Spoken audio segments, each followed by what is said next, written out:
It is always tricky to define fundamental concepts. Since they are the basis for everything that follows, they themselves seem to lack any basis of their own. Physicists have a hard time defining matter and energy.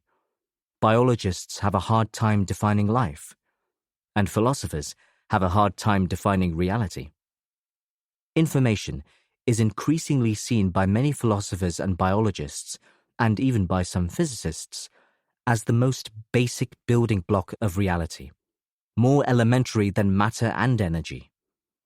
No wonder that there are many disputes about how to define information and how it is related to the evolution of life or to basic ideas in physics such as entropy, the laws of thermodynamics, and the quantum uncertainty principle.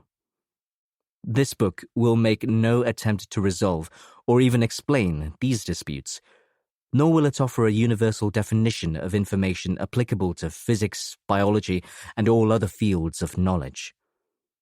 Since it is a work of history, which studies the past and future development of human societies, it will focus on the definition and role of information in history.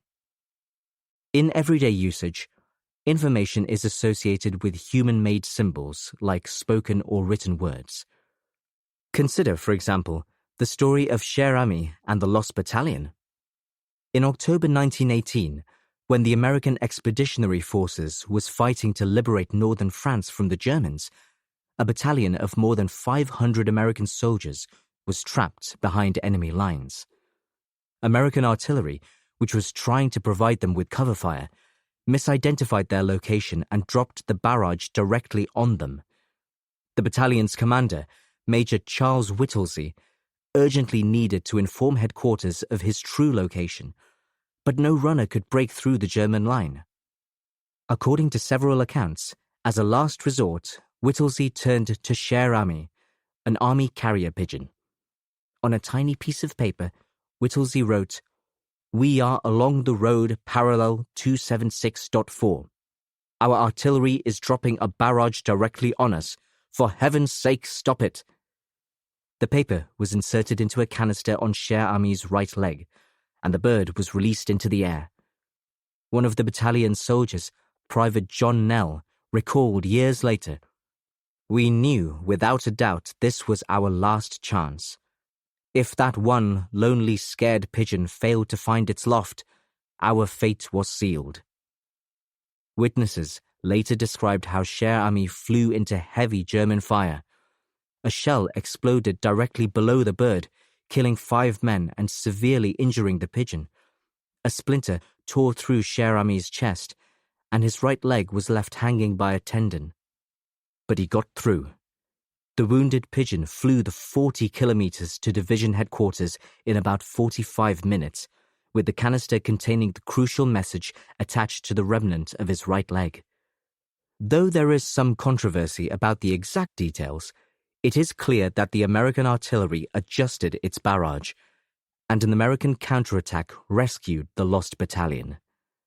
Cher Ami was tended by army medics, sent to the United States as a hero, and became the subject of numerous articles, short stories, children's books, poems, and even movies.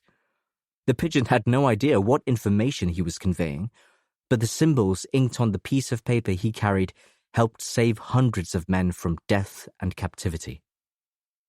Information, however, does not have to consist of human-made symbols. According to the biblical myth of the flood, Noah learned that the water had finally receded because the pigeon he sent out from the ark returned with an olive branch in her mouth. Then God set a rainbow in the clouds as a heavenly record of his promise never to flood the earth again. Pigeons, olive branches, and rainbows have since become iconic symbols of peace and tolerance.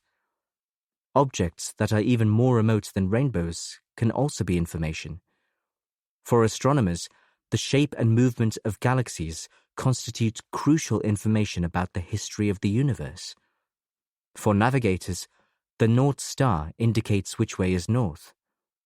For astrologers, the stars are a cosmic script, conveying information about the future of individual humans and entire societies.